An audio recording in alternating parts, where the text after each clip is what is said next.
लिंग पुराण में 7 गलतियां बताई है कंगाल होने की। ये गलती अगर आपने भी करी है तो जिंदगी में कितना भी पुण्य करोगे उसका फल नहीं है। आज की कथा को लिखकर रखना, शायद तुम्हारी जिंदगी संवर जाए।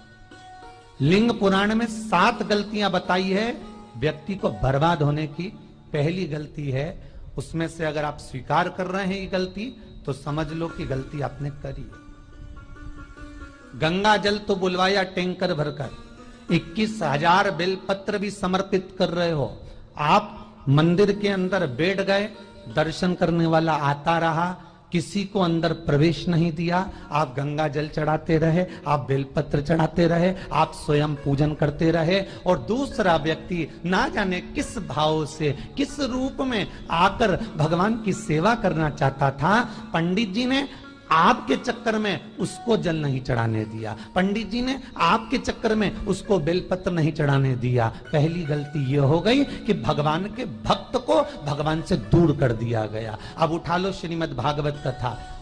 2 देवताओं ने गलती करी थी। एक ब्रह्मा जी ने गलती करी थी कि गाय बछड़ों का हरण कर लिया था। 1 वर्ष होने में 1 दिन था तब ब्रह्मा जी ने गाय बछड़े वापस दिए थे। दूसरी गलती इंद्र ने करी थी, जल वृष्टि करी तब भगवान कृष्ण को गोवर्धन पर्वत उठाना पड़ा। दोनों देवताओं ने गलती करी, पर भगवान कृष्ण ने इंद्र को क्षमा कर दिया पर ब्रह्मा को क्षमा नहीं करा। क्यों नहीं करा? क्योंकि इंद्र को क्षमा इसलिए करा क्योंकि इंद्र ने जब जलवृष्टि करी तो सारे ब्रजवासियों को भगवान के चरणों में लाकर छोड़ दिया। सारे ब्रजवासी गोवर्धन पर्वत के नीचे आकर बैठ गए, भगवान के चरणों में आ गए। और ब्रह्मा ने जो गलती करी वो ऐसी गलती करी कि भगवान से गाय और बछड़ों को दूर कर दिया। जो भगवान से भगत को दूर कर दे उसको शंकर कभी क्षमा नहीं कर सकता। इसलिए बर्बादी का पहला कारण आप भक्त और भगवान में दूरी बना दी।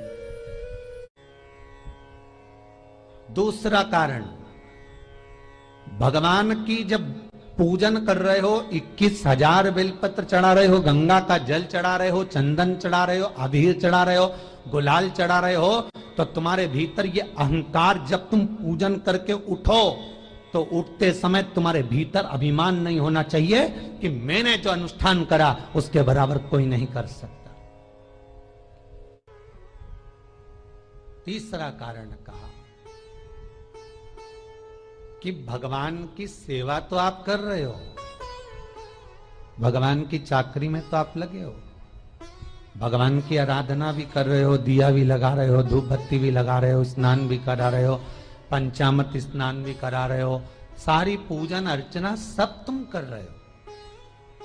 पर हो सकता है इस पूजन अर्चना में आप केवल 3 घंटा पूजन करते हो और बाकी के समय किसी न किसी की जीवात्मा को दुख पहुंचा रहे हो। एक कथा में एक बात कही थी कि भले मंदिर में दिया मत लगाओ, भले मंदिर में जाकर धूप बत्ती मत जलाओ, भले मंदिर में जाकर भोग मत लगाओ, भले मंदिर में जाकर जल मत चढ़ाओ, कुछ मत करो, भले भगवान को नए कपड़े मत पहनाओ, भले तुम्हारी मर्जी पड़े भगवान को भोग मत लगाओ, पर शास्त्र कहता है कुछ मत करो, पर एक काम जरूर करना कि किसी के चेहरे पर प्रसन्नता ला देना तो मंदिर में दिया जलाने के बराबर होगा। किसी के चेहरे पर चमक ला देना, प्रसन्नता ला देना तो अगरबत्ती लगाने के बराबर होगा। किसी गरीबड़े के, किसी दुखी के चेहरे पर अगर तुमने प्रसन्नता ला दी तो वो भगवान को कपड़े पहनाने के बराबर होगा। मालूम पड़े तुम मंदिर में पूरी सब्जी बांटो, मंदिर में भोजन कराओ, मंदिर में सारा पकवान चढ़ाओ, और कोई तुम्हारे कारण अगर दुखी है तो तुम्हें वो सुख का भान नहीं हो सकता। तीसरा कारण है हमारा, वो सुख नहीं मिल सकता। चौथा कारण है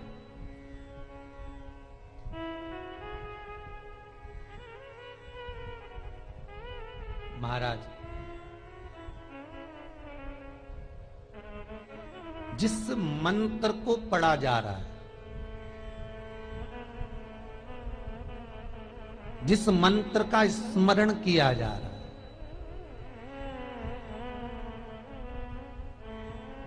जिस भगवान की माला को हम जप रहे हैं, हम पाठ कर रहे हैं, उसमें त्रुटि।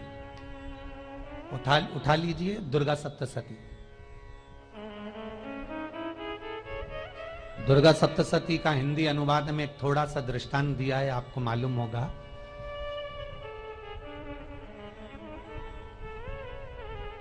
एक जजमान सप्तशती का पाठ कराते थे नवरात्रे में।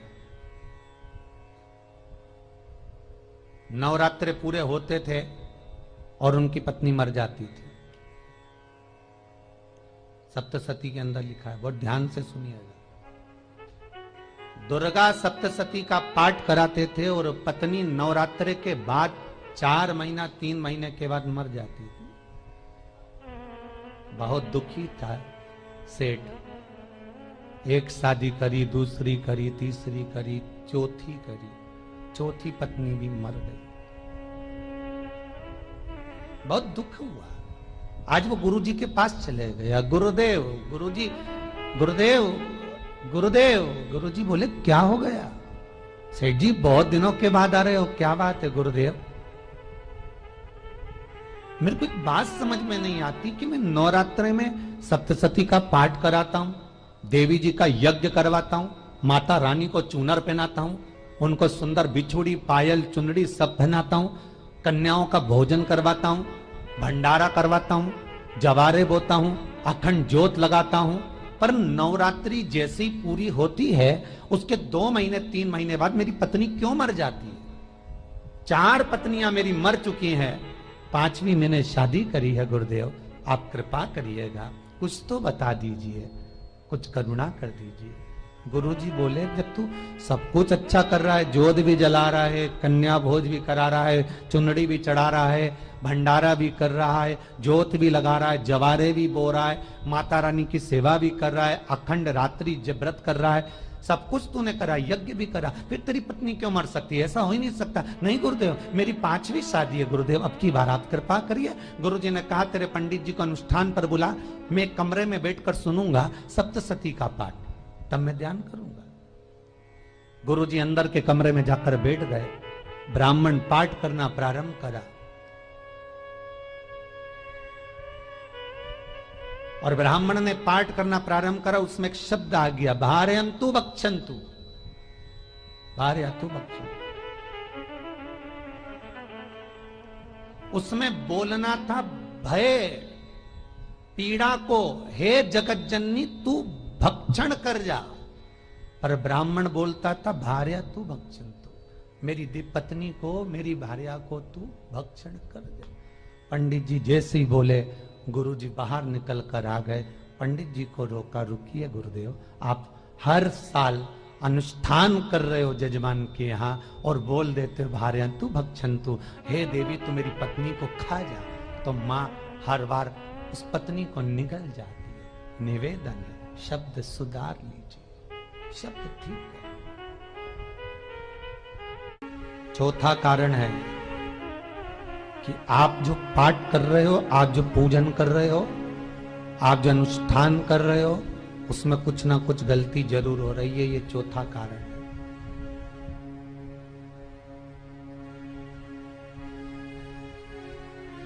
एक बार पूरे घर के लोगों को बिठाओ, अपने घर के लोगों को, मम्मी से पूछना, मम्मी तुम कौन कौन सा पाठ करती हो?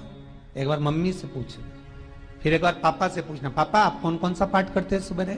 फिर बहू से पूछना, भाभी आप कौन कौन सा पाठ करती हो? फिर छोटी दुल्हन से पूछना, छोटी दुल्हन तुम कौन कौन सा पाठ करती हो? भैया आप कौन कौन सा पाठ करते हो? आप कौन कौन सा पाठ करते हो? पूछना। जब घर के अंदर बड़ी बहू अलग तरह का पाठ कर रही है, छोटी बहू अलग तरह का पाठ कर रही है, मंजली बहू अलग तरह का पाठ कर रही है, माँ अलग तरह का पाठ कर रही है, पति अलग तरह का पाठ कर रहा है, तो उसका जो प्रभाव है, कौन सी चीज कहां टकरा रही है, जिसके कारण घर में रोग इतना है कि कोई सही होने वाला ही नहीं है।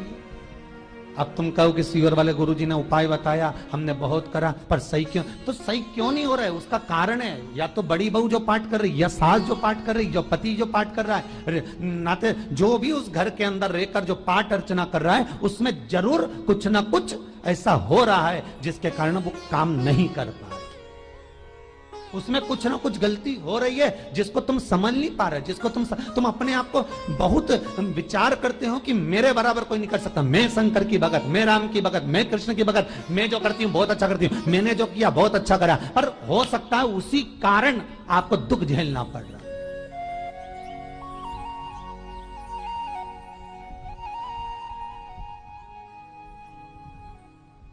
उसी के कारण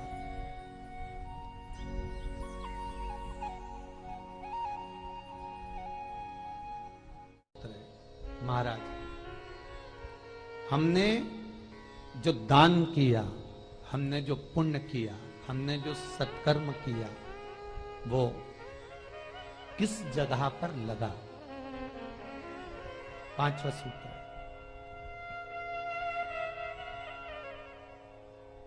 जो आप दान कर रहे हो, जो आप पुण्य कर रहे हो, सत्कर्म कर रहे हो, वो किस जगह पर लगा? ये पांचवा सूत्र। फिर निवेदन करेंगे, गाय, बेटी और लक्ष्मी 50 बार विचार करना, तब किसी को देना। बेटी किसी ऐसे को मत ब्याह देना जो जुआ खेलता हो, मदिरापान करता हो, मांसाहार करता हो, वेश्यावृत्ति करता हो। वो बेटी का सम्मान नहीं करेगा। बेटी रोएगी तो कन्यादान करने वाले को रोना पड़ेगा। दूसरे नंबर पर गौ माता। गाय ऐसे ब्राह्मण को दान मत देना कि ब्राह्मण के घर में खुद रहने की जगह नहीं और गाय को ले जाकर तुमने दे दिया और उस ब्राह्मण ने जब तक दूध दिया बांध कर रखा, एक तगाड़ी बाल्टी साड़ी के चक्कर में ले लिया, सोने के सींग के चक्कर में ले लिया और बाद में वही गाय कसाई के हाथ में बिक गई और कसाई ने काटा तो बद्दुआ तुमको लगी। बेटी, गाय और लक्ष्मी, पैसा भी किसी ऐसे भिखारी के कटोरे में मत दान देना कि जिसने ले जाकर मदिरा पान में लगा दिया, जुए में लगा दिया, वैश्यावृत्ति में लगा दिया। अगर जिस भिखारी के कटोरे में पैसा दिया उसने शाम को ले जाकर मदिरा पान में, जुए में लगा दिया, तो लक्ष्मी रोती है कि तूने मुझे गलत जगह पर दिया है, इसलिए अब तुझे रोना पड़ेगा। तब व्यक्ति को रोना पड़ता है, फिर व्यक्ति रोता है। गाय, बेटी और लक्ष्मी 50 बार विचार करो, क्या सही जगह पर दे रहे हो? और अच्छी जगह पर दोगे तो संपदा भी बढ़ती है, सुख आता है। अगर बेटी सुखी रहेगी तो मायके के लोग सुखी रहेंगे, गौ माता सुखी रहेगी तो संसार सुखी रहेगा। और आपने जो धन दिया, आपने जो पैसा दिया किसी भिखारी के कटोरे में, अगर उसने गलत जगह पर लगाया तो रोना तुमको पड़ेगा। किसी आजकल के भिक्षुकों को अगर रोटी दे दो तो लेते ही नहीं, आटा दो तो नहीं लेते।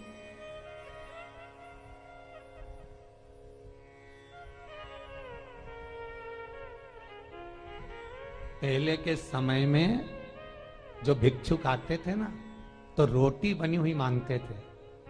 बूढ़ी बूढ़ी माताएं जानती होंगी, चिमटा बजाकर, घुंघरू बजाकर कहते थे भोजन, तो 2 रोटी निकाल कर दे दी जाती थी घर से। लो बाबा, तो माता इतना प्रेम रखती थी, केवल रोटी नहीं देती थी, बाबा बैठो हम सब सब्जी ला कर देते। इतना प्रेम था बुजुर्ग माताओं का, बैठो। और आज के जमाने में अगर रोटी दे दो तो फेंक दे नली में ले जाके, पैसा चाहिए। क्यों? शाम को पीने के लिए चाहिए ना, मदिरा पान के लिए, मांसाहार के लिए, जुए के लिए, वैश्यावृत्ति के लिए धन चाहिए।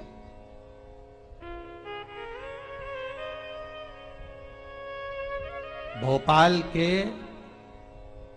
और इंदौर के, इंदौर का राजवाड़ा चौराया और भोपाल का लाल घाटी चौराया, इन दोनों चौराहे पर इतने से बच्चे लोग भीख मांगते हैं और उनकी माताएं और उनके पिता रोड के किनारे पर चिलम लगाते बैठे रहते हैं, पांव लंबे करके पड़े हैं और ये कमा कमा के उनको दे रहे हैं। और धन्य हैं ऐसे लोग जो उनको दान भी दे देते हैं। जिसको जरूरत है उस तक कुछ नहीं पहुंचता। अभी भी 4-6 महीने लॉकडाउन चला, जिसको जरूरत थी एक रोटी की उस तक कुछ नहीं पहुंचा, और जिसके पास में पहले से भरा हुआ था उसने और ले जाके भर लिया।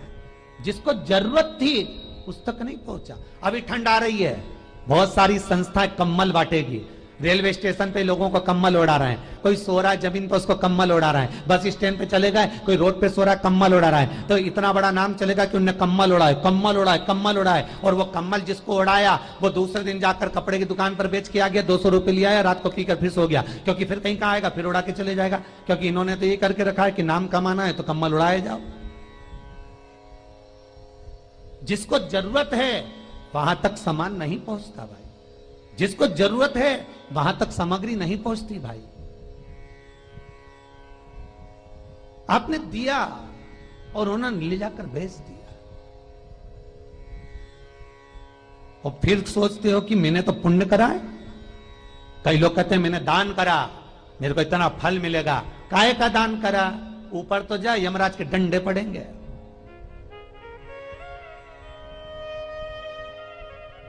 रेल में, ट्रेन में आप बैठ जाओ, रिजर्वेशन कोच में छोटे छोटे लड़के आते हैं, अपना कपड़ा उतारते हैं।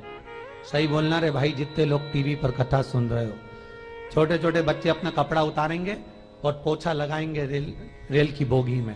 जब गवर्नमेंट ने स्वीपर रख रखे हैं तो तुम्हें अंदर आने का किसने कहा? कौन ने कहा कि तुम अपना कपड़ा उतार के पोछा लगाओ?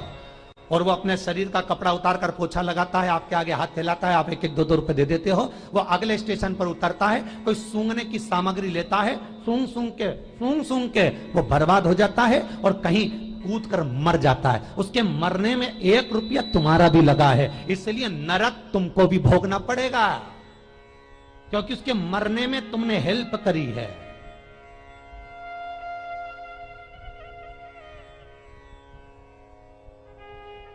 तुमने तो रुपया दिया था भोजन करने के लिए, उसने कोई सूंघने की सामग्री ले ली और सूंघ सूंघ के नशे में मर गया। उसके मरने में 2 रुपए तुम्हारे हैं, 1 रुपए तुम्हारा है, तो भोगना तो तुमको भी पड़ेगा ना।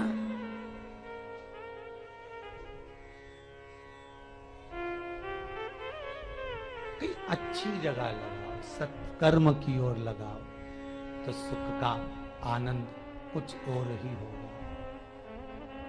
सुख का आनंद कुछ और ही प्राप्त होगा। हमारा धर्म, हमारा पुण्य, हमारा सत्कर्म। 5वां कारण अपनी पुस्तिका में लिखकर रखना, तुम्हारे दुख का 5वां कारण क्या है? क्यों तुम करोड़पति से रोड़पति बन गए? तुम्हारे यहां पर 4-4, 5-5 गाड़ी थी, खूब वैभव था, खूब धन था, फैक्ट्रियां चल रही थी, सत्ताएं चल रही थी।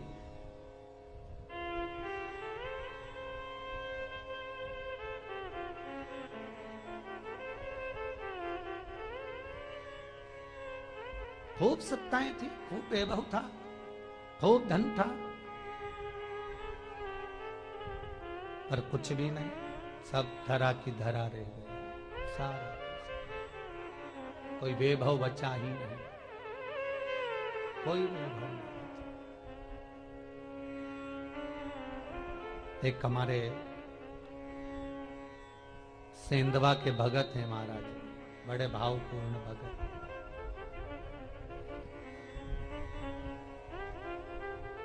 वो कहे गुरुजी हम बड़े दुखी हैं, बड़े कष्ट में। हमने कहा कष्ट का कारण कुछ ना कुछ जरूर होगा, दुख का कारण जरूर कुछ ना कुछ होता है। कहने लगे गुरुजी हमारी तो जीनिंग चलती थी, खूब फैक्ट्रियां चलती थी, इतना जीनिंग फैक्ट्रियां थी, इतना चलता था।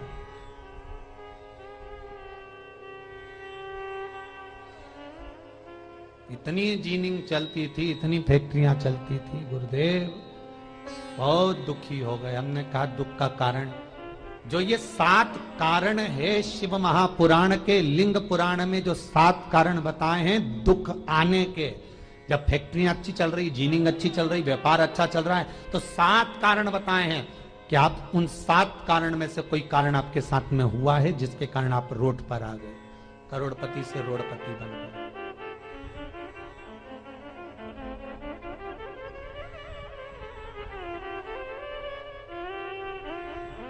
कभी कभी नगर में, गांव में सभी का व्यापार एक साथ समाप्त हो जाता है। कभी कभी गांव में, नगर में सबका व्यापार एक साथ समाप्त हो जाता है, सबका व्यापार एक साथ ही खल्लास हो जाता है, समाप्त, सभी कर्जे में हो जाते हैं। तो समझ लेना कि उस गांव के खेड़े का देव महादेव, उस गांव का खेड़ापति भगवान शंकर, उस गांव का शिव जरूर रुष्ट हुआ है, जरूर रुष्ट हुआ। उसको मनाने का प्रयास करो, जिससे अपनी नगर, अपना गांव फिर उन्नति की सीढ़ी पर चढ़ जाए। पांचवा कारण मंत्र जाप को, अर्थात तुम्हारा फिर निवेदन, गाय, बेटी और लक्ष्मी 50 बार विचार करना, तब देना, नहीं तो मत दे, मत दीजिए।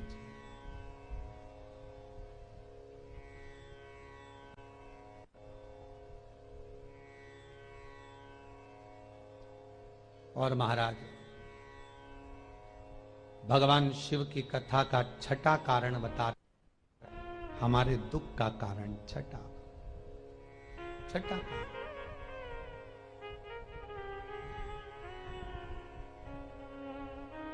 आदर सम्मान में कमी।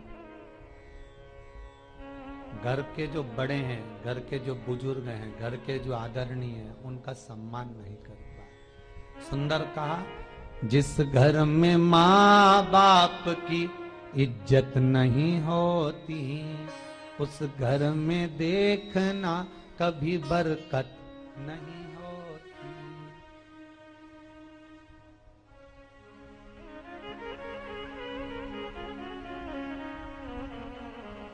छठा कारण है सम्मान, सत्कार, आदर ना होना। जब धन। सातवां कारण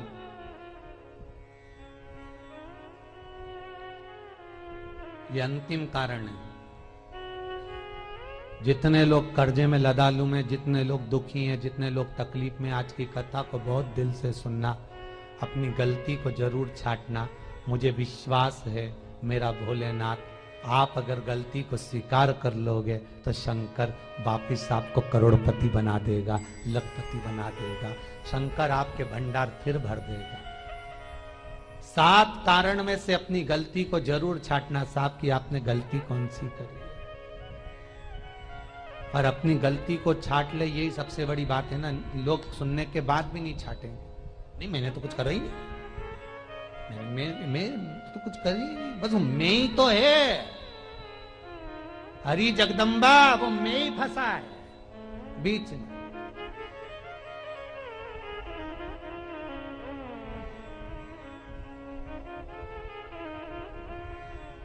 सातवां कारण महाराज, किसी का बेकार धन हमारे घर में आ जाना। एक कथा बहुत सुंदर है। एक गांव में एक व्यक्ति रहता था, खूब अच्छी कमाई करता था। पत्नी ने कहा तुम्हारे पास कमाई अच्छी हो रही है तो ये पैसा तो कोई चुरा के ले गया तो पति बोला क्या करना चाहिए, तो एक काम करता हूं, बाजार से कोड़ियां खरीद लेता हूं। कोड़ियां जानते हो, वो ऐसे बच्चे लोग खेलते हैं, कोड़ी खरीद लाता हूं। अब गांव का व्यक्ति रोज कोड़ियां खरीद के लाए, उनके यहाँ बोरे पे बोरे भरा गए, बारदान पर बारदान भरा गए, पूरा कमरा कोड़ियों से भरा गया। एक दिन राजा बीमार पड़ गया। राजा बीमार पड़ा तो राजा को वेदों ने, डॉक्टरों ने कह दिया इसका एक ही इलाज है, कोड़ियां लाई जाए, कोड़ियों को जलाकर राख बनाई जाए, वो राख राजा के शरीर पर मली जाए। राजा के शरीर पर जब राख को मलेंगे तो राजा ठीक हो जाएगा। राजा ने अपने दूतों से कहा जाओ नगर में कोड़ियां देखो।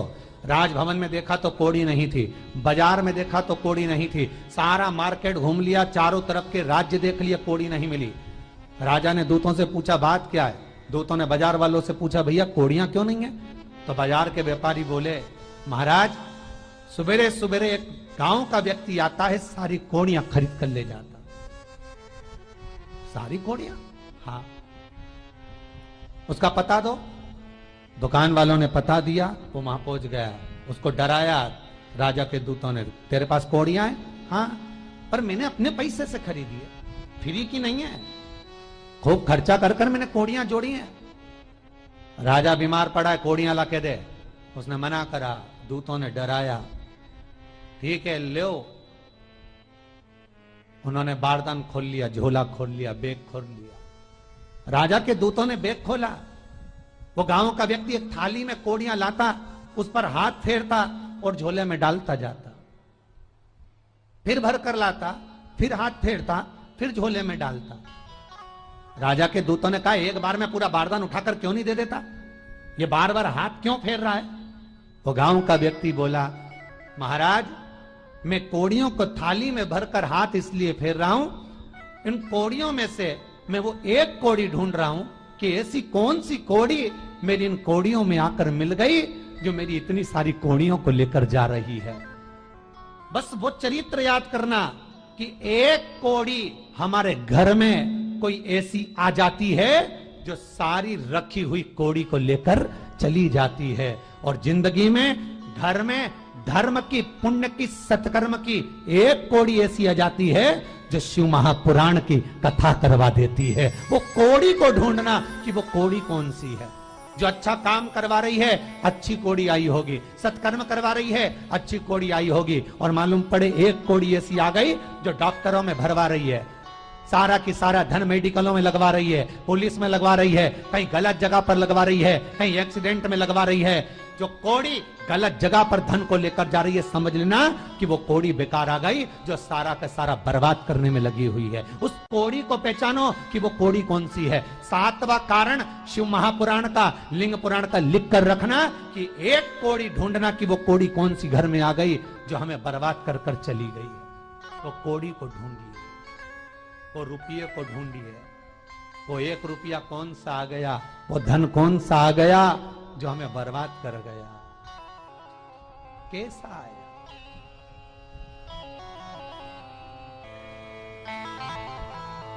धन कौन सा आ गया ऐसा जो हमें बर्बाद कर दे।